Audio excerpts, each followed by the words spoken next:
নমস্কার বন্ধুরা, blog switch রূপা চ্যানেলে আপনাদের সবাইকে সাদর আমন্ত্রণ। আজ আমি আপনাদের সাথে খোসাসহ আমের চাটনি বানিয়ে দেখাবো।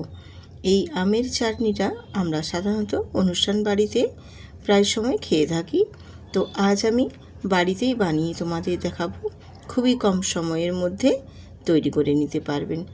এতটাই টেস্টি এবং এতটাই সুগন্ধ এই কাঁচা আমের রেসিপিটি। তো চলো দেখে নেওয়া যাক, আর বেশি না দেরি করে। তো আমি আমগুলোকে কীরকমভাবে কেটে নিয়েছি তোমাদের সেটা দেখিয়ে দিয়েছি। এবারে আমি যে মশলা হিসেবে বা কী কী উপকরণ হিসেবে নিয়েছি সেটাই আপনাদের সাথে শেয়ার করে নিচ্ছি। আমি এখানে হাফ চামচ 5 ফোড়ন, একটা শুকনো লঙ্কা নিয়েছি ফোড়নের জন্য। আর মশলা হিসেবে আমি এখানে ব্যবহার করছি যেটা হাফ চামচ মৌরি নিয়েছি, হাফ চামচ নিয়েছি 5 ফোড়ন, একটা শুকনো লঙ্কা আর হাফ তেজপাতা নিয়েছি। এটা মশলা হিসেবে ব্যবহার করব।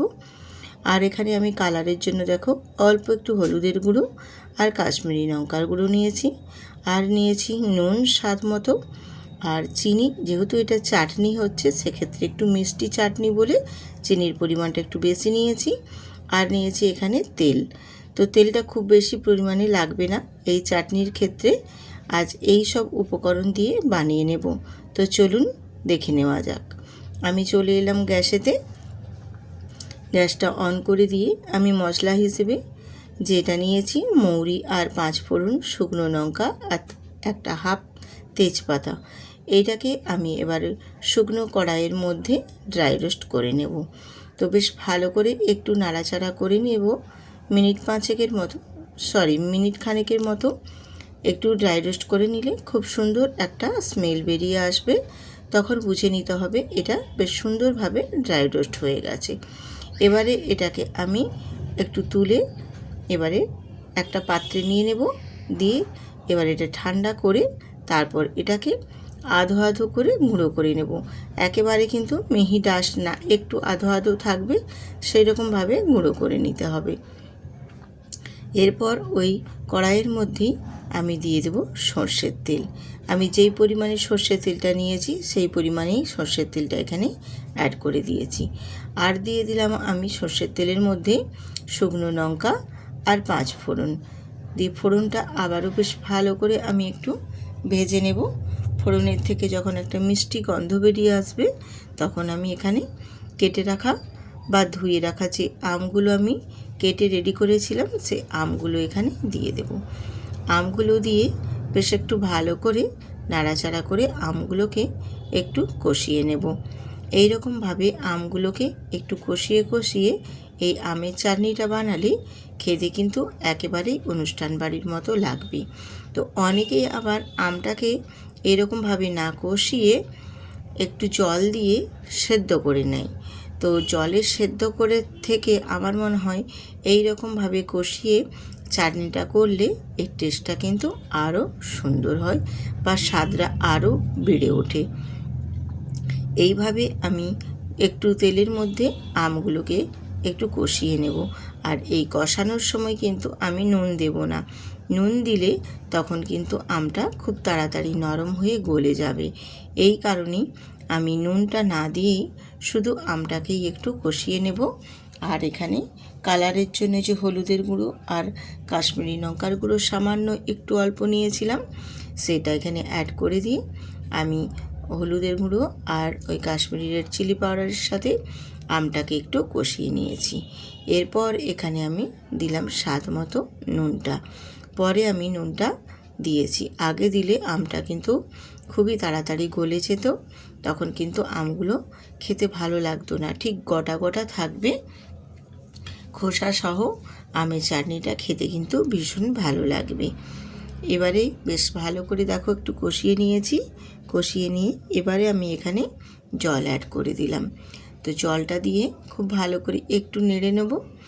নেড়ে নিয়ে এবারে আমি একটা ঢাকনা দিয়ে ঢেকে দেব। আজকের এই অনুষ্ঠান বাড়ির মতো একেবারে স্বাদে গন্ধে খোসাসহ আমের চাটনিটা কেমন হয়েছে কমেন্ট করে কিন্তু জানাতে ভুলবেন না। আর যদি অতি ভালো লেগে থাকে বন্ধুরা তাহলে কিন্তু অবশ্যই বন্ধুদের সাথে শেয়ার করে নতুন নতুন বন্ধুরা সাবস্ক্রাইব করতে ভুলবেন না। দেখুন আমি একটু 5 মিনিট মতো একটু ঢেকে আমগুলোকে ফুটিয়ে নিয়েছি। আমগুলো বেশ সুন্দরভাবে সেদ্ধ হয়ে গেছে। আমি তোমাদের দেখিয়ে দেব। দেখো আমগুলো কিন্তু একেবারে গলে যায়নি, কিন্তু বেশ সুন্দরভাবে সেদ্ধ হয়ে গেছে। দেখছেন, আমি দেখিয়ে দিচ্ছি। দেখো স্প্যাচুলাটা দিয়ে একটু চেপে দিতেই কিন্তু বেশ সুন্দরভাবে একদম আটিটা কত সুন্দরভাবে ছেড়ে গেল। এই রকমভাবে গোটা গোটা রেখেই কিন্তু আমগুলো সেদ্ধ করে নিতে হবে, যেন না আমগুলো গলে যায়, তাহলে কিন্তু চাটনিটা খুব একটা ভালো লাগবে না। আর আমগুলোকে দেখো আমি একটু ক্যাচুলার দিয়ে হালকা করে একটু ফুটো ফুটো টাইপের করে দিচ্ছি, তাহলে আমি চিনিটা দেওয়ার পর যখন আমগুলো বেশ চিনির মধ্যে ফুটবে, তখন চিনিটা কিন্তু খুব ভালোভাবে আমগুলোনের ভেতরেও ঢুকবে। আমগুলোনের ভেতর পর্যন্ত কিন্তু মিষ্টি স্বাদটা খুব সুন্দরভাবে ভেতরে ঢুকবে আমের গায়ে। এই যে আমি একটু ক্যাচুলার দিয়ে দেখো একটু আমের গাগুলো নিয়ে এরকমভাবে একটু করে দিচ্ছি, তাহলে চিনিটা খুব ভালো মতো কিন্তু ভেতরে ঢুকবে আর আমগুলোনের স্বাদটাও তখন খুব মিষ্টি মিষ্টি হবে। তো যেহেতু আমের চাটনি একটু তো টক মিষ্টি হবেই। তো এইভাবে দেখো চিনিটা দিয়ে আমি বেশ কিছুক্ষণ আবারও ফুটিয়ে নেব, মিনিট 2 মতো। খুব ভালো করে বেশ আমগুলোনের সাথে চিনিটা খুব সুন্দর করে একটু ফুটিয়ে নিলে বেশ ভালো মতো কিন্তু আমগুলোনের মধ্যেও মিষ্টিটা ভেতরে ঢুকবে। আর এই যে গ্রেভিটা দেখছো, এই গ্রেভিটা কিন্তু এতটা পাতলা থাকবে না, কারণ যেহেতু এখানে চিনিটা দিয়েছি, চিনির শিরাটাও এর মধ্যে হয়ে গেছে, সেক্ষেত্রে এটা ঠান্ডা হলে কিন্তু বেশ একটু ঘন হয়ে যাবে। এবারে এগুলোকে ফুটিয়ে নেওয়ার পর বেশ ভালো করে চাটনিটা যখন হয়ে আসবে, ঠিক হয়ে আসার মুহূর্তে একদম আমি যে মশলাটা গুঁড়ো করে নিয়েছিলাম, দেখো এইরকম আধো আধো করে আমি যে গুঁড়ো করেছি, এই মশলাটা এখানে দিয়ে দিলাম। আমি এখানে 1 চামচ আর অল্প একটু দিয়েছি, তোমরাও তোমাদের পরিমাণ মতো বুঝে দিয়ে দেবে। দিয়ে এবারে গ্যাসটা অফ করে দিয়ে তারপর আমি মশলাটা খুব ভালো করে মিশিয়ে নেব চাটনির সাথে। বেশ ভালো মতো একটু ক্যাচুলার দিয়ে নাড়াচাড়া করে একটু বেশ মিশিয়ে নিয়ে তারপর একটু রেখে দেব। ঢাকনা দিয়েও তোমরা রেখে দিতে পারো, তাহলে স্মেলটা খুব সুন্দর আসবে। তারপর এটাকে একটু ঠান্ডা করে নিয়ে আমি তারপর সার্ভ করে একটা বাটিতে নিয়ে তোমাদের দেখিয়ে দিচ্ছি। এই যে দেখুন, আমি আজকে এই চাটনিটা খোসা সহ আমের যে চাটনিটা বানিয়েছি, একটা বাটিতে আমি সার্ভ করে নিচ্ছি আর আপনাদের সাথেও শেয়ার করে নিচ্ছি যে এই খোসা সহ আমের চাটনিটা কতটা লোভনীয় এবং কতটা টেস্টফুল হয়েছে।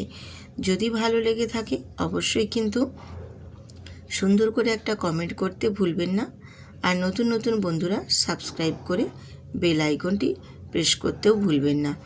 আজকের এই চাটনি রেসিপি অবশ্যই কিন্তু ভালো লাগলে বন্ধুদের সাথে শেয়ার করতেও ভুলবেন না। তো আজকের এই খোসাসহ আমের চাটনি আমি আপনাদের সাথে শেয়ার করেছি। অবশ্যই পুরো ভিডিওটা দেখবেন, স্কিপ করবেন না। যদি ভালো লাগে অবশ্যই পাশে থাকবেন।